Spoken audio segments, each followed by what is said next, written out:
Hi guys! I-share ko kung paano gumawa ng masarap na salad na may rotisserie chicken. At ang lahat ng ingredients nito ay makikita sa description box.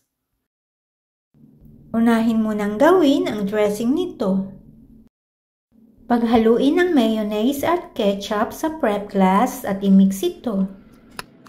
And after mixing ay ilagay ang mixture sa piping bag.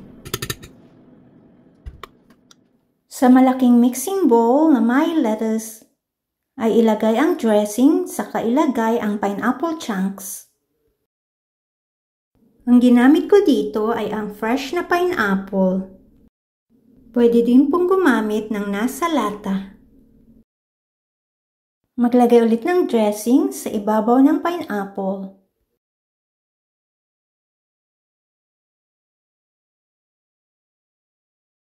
Pagkatapos ilagay ang dressing, isunod ang olives.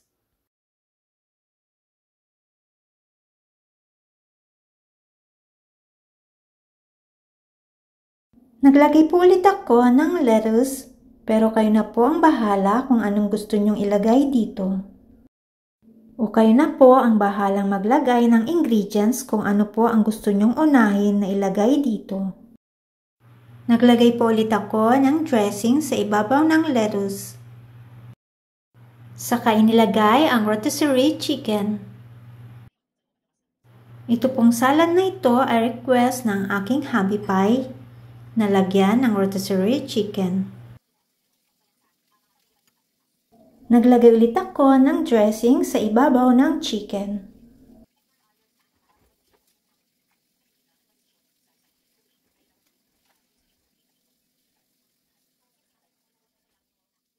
Maglagay ng cherry tomatoes sa side ng mixing bowl.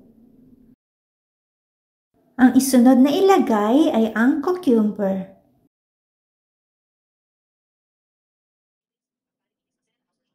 Maglagay ulit ng dressing sa ibabaw ng cucumber.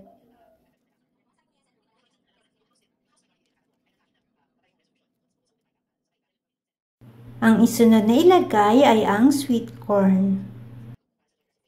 Yung nasa lata po ang ginamit ko dito. Pwede po kayong gumamit ng fresh sweet corn dito. Maglagay ulit ng dressing sa ibabaw ng sweet corn.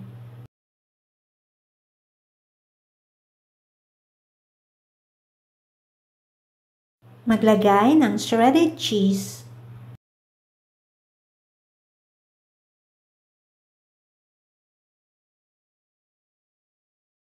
Sa ibabaw ng cheese ay maglagay ng sliced boiled eggs.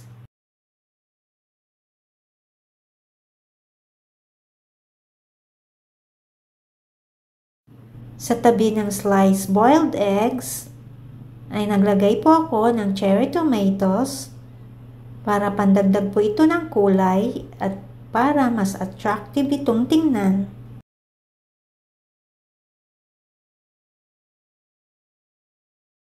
Pagkatapos ilagay lahat ng cherry tomatoes ay pwede na po itong iserve. Enjoy po!